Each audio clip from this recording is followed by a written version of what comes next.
నమస్కారం, welcome to I dream. ధర్మ మార్గం కార్యక్రమానికి స్వాగతం. నేను మీ విజిత. ప్రస్తుతం మనతో పాటు ఉన్నారు ప్రముఖ జ్యోతిషులు శ్రీ నందిబట్ల శ్రీహరి శర్మ గురువు గారు. ఇప్పుడు వారితో మాట్లాడి మరిన్ని విషయాలు తెలుసుకుందాం. నమస్కారం గురుగారు. వాగర్థావివ సంపృక్తౌ వాగర్థ ప్రతిపత్తయే జగతః పితరౌ వందే పార్వతీ పరమేశ్వరౌ. సదాశివసమారంభాం శంకరాచార్య మధ్యమాం అస్మదాచార్య పర్యంతం వందే గురు పరంపరాం.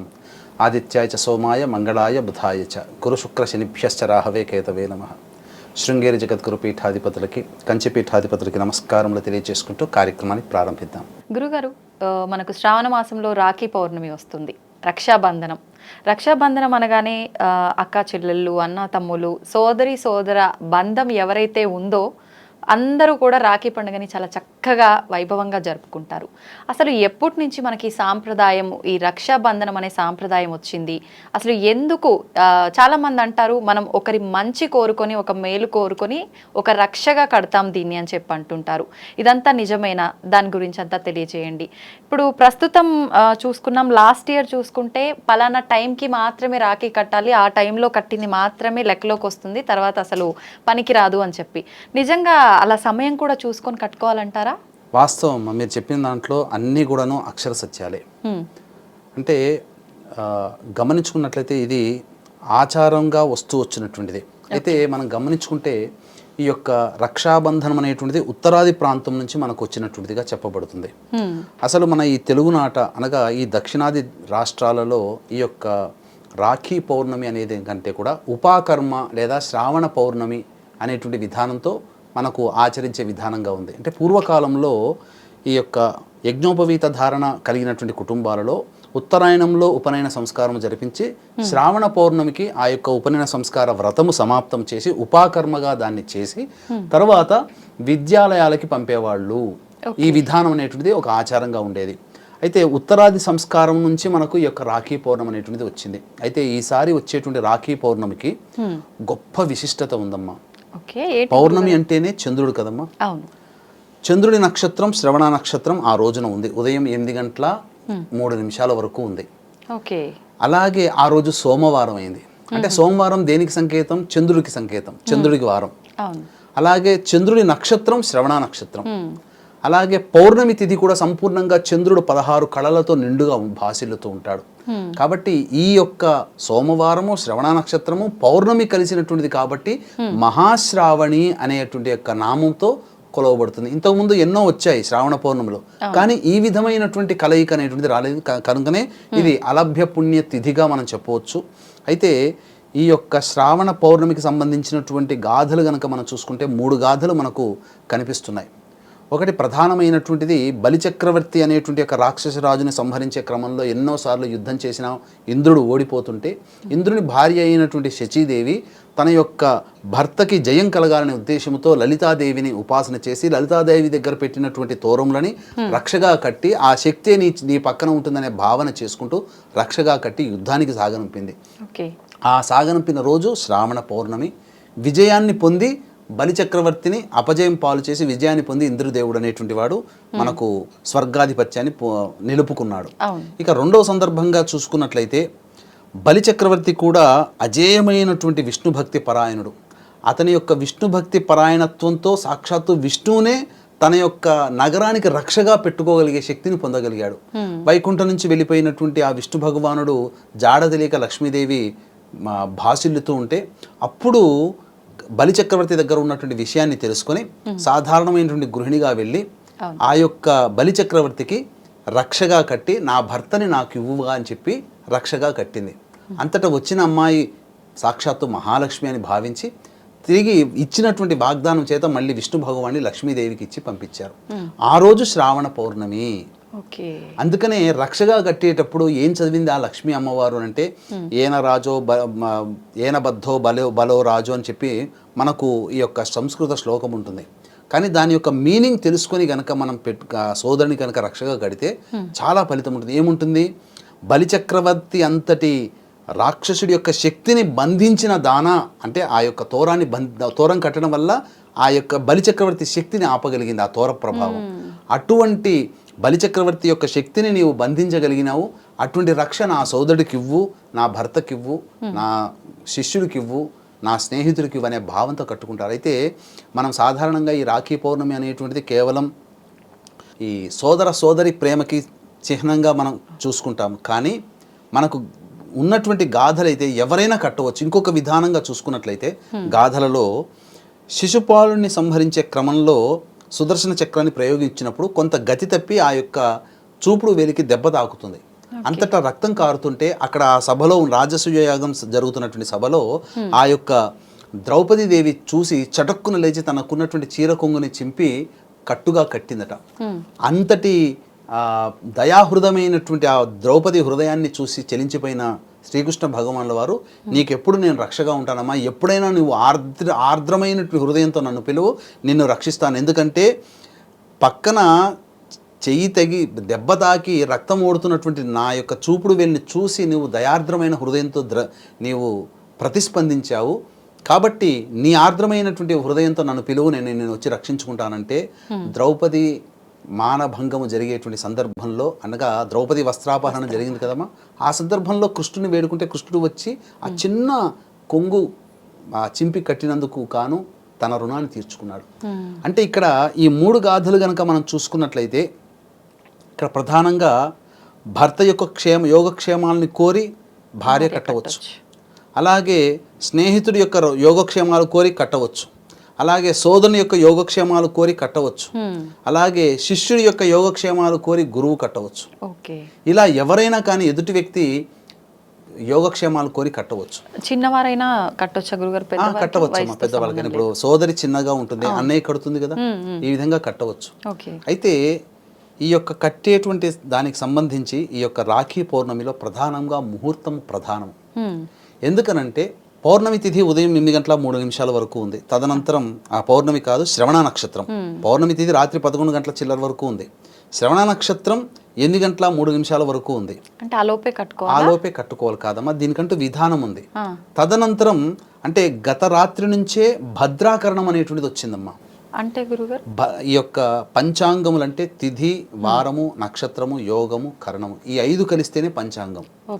కానీ మనం ఎక్కువగా తిథికి నక్షత్రానికే ప్రాధాన్యత ఇస్తున్నాం, వారానికి ఇస్తున్నాం, యోగ కరణాలకి ఇవ్వట్ల. కరణములలో కూడా భద్రాకరణం ఒకటి ఉంటుంది. ఈ భద్ర అనేటువంటిది ఏంటంటే మనకు చెప్పబడినటువంటిది పూర్వము రామరావణ సంగ్రామంలో ఈ భద్రాకరణం ఉన్నటువంటి సమయంలో శూర్పణఖ రావణాసుడికి రక్షగా కట్టింది కాబట్టే రామరావణ సంగ్రామంలో రాముని చేత చంపబడ్డాడు. కాబట్టి ఎదుటివారి యోగక్షేమాలు కావాలనుకున్నప్పుడు ఈ భద్రాకరణం అనేటువంటిది నిషేధించాలి అని చెప్పబడింది. అంటే భద్ర అనేటువంటిది ఏంటంటే సూర్య భగవాన్ యొక్క కుమార్తె, సంజ్ఞాదేవి యొక్క కూతురు, శనికి సోదరి. ఈమె పుట్టడంతోనే అనేకమైనటువంటి ప్రకృతి వైపరీత్యాలు కలిగాయి.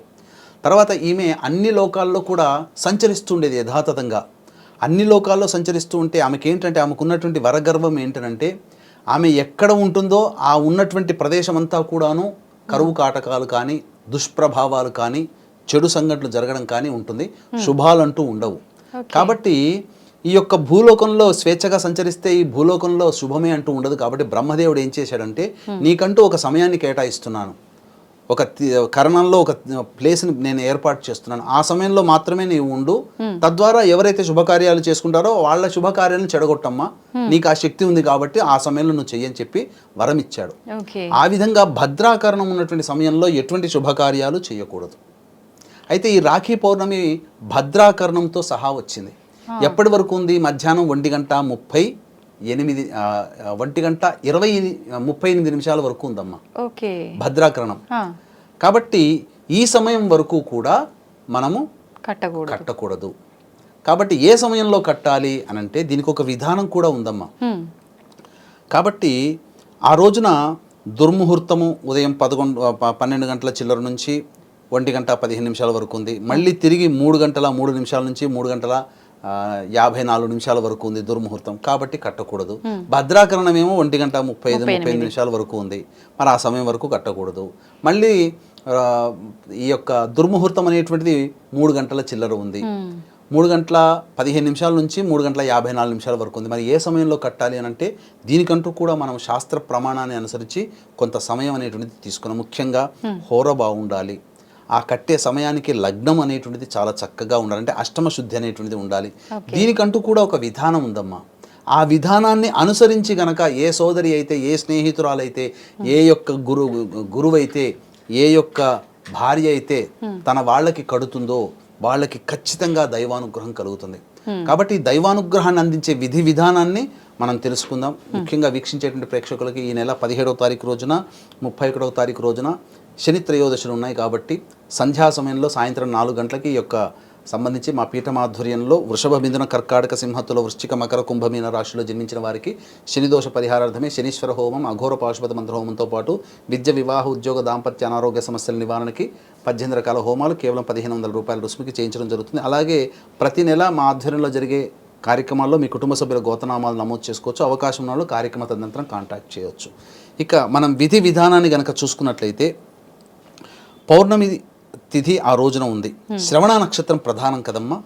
సూర్యోదయం కంటే ముందే లేచి కాలకృత్యాదులు తీర్చుకొని ఆ రోజున మీరు 3 తమలపాకులు, 2 వక్కలు మరియు పసుము బుద్ధతో గణపతిని తయారు చేసుకొని 9 ముడులు ఉన్నటువంటి విధానంగా 3 తోరములు తయారు చేసుకోవాలి. 3 తోరములు తయారు చేసుకోవాలి. అలాగే రాఖీ కట్టడానికి పూర్వకాలంలో బంగారంతో చేసినదైనా కానీ, వెండితో చేసినదైనా కానీ కట్టమని శాస్త్రం చెప్పింది. అయితే అందరికీ బంగారం శక్తి ఉండదు కాబట్టి వెండి అయితే 300-400లో దొరుకుతుంది. ఒక రాఖీ చిన్నపాటిది దొరుకుతుంది. దాన్ని తెచ్చి పెట్టుకోవాలి.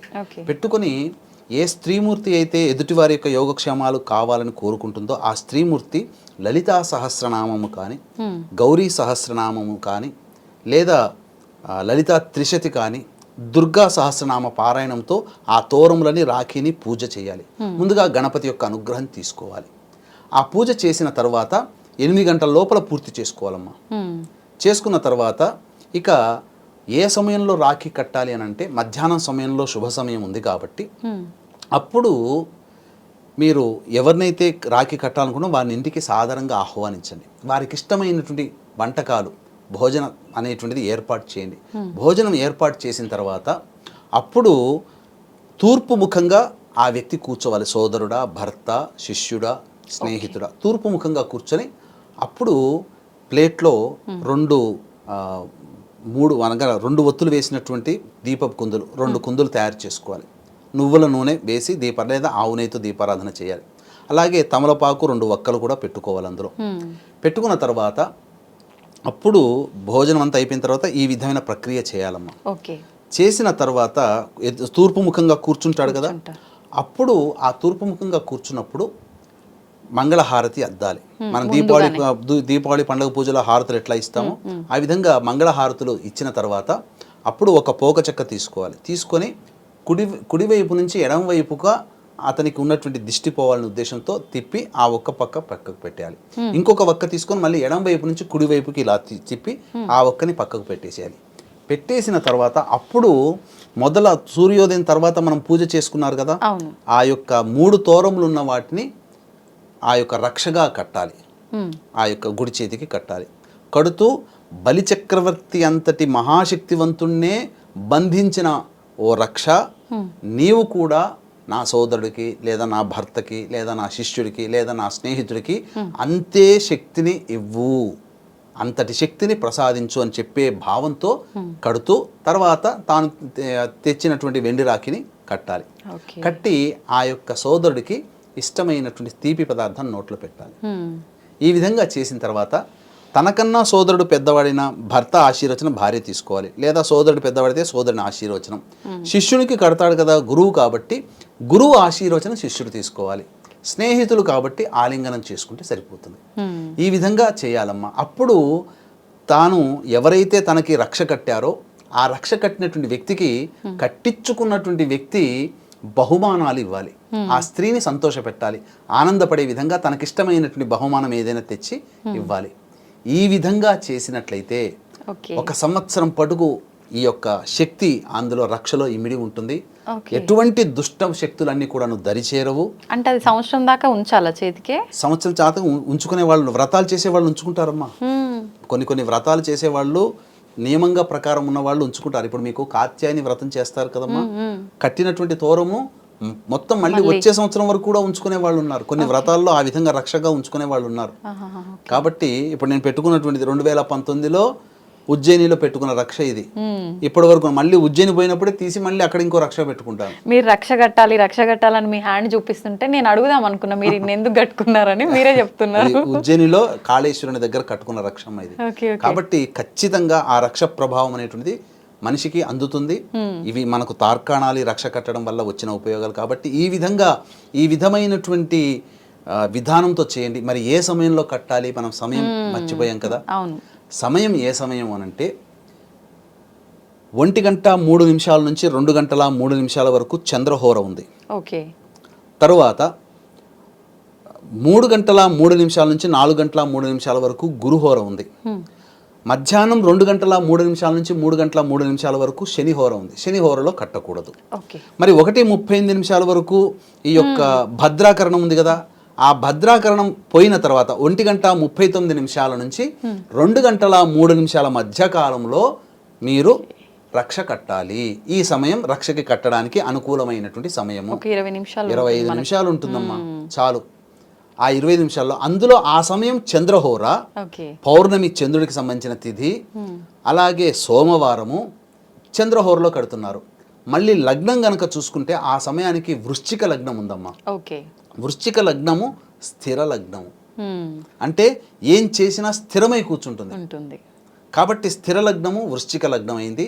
లగ్నాధిపతి అయినటువంటి కుజుడు చూస్తున్నాడు, అలాగే గురుడు కూడా లగ్నాన్ని చూస్తున్నాడు. శుభమంగళకరుడైనటువంటి గురువు లగ్నాన్ని చూస్తున్నాడు. పైగా ఆ లగ్నానికి అష్టమ శుద్ధి ఉంది.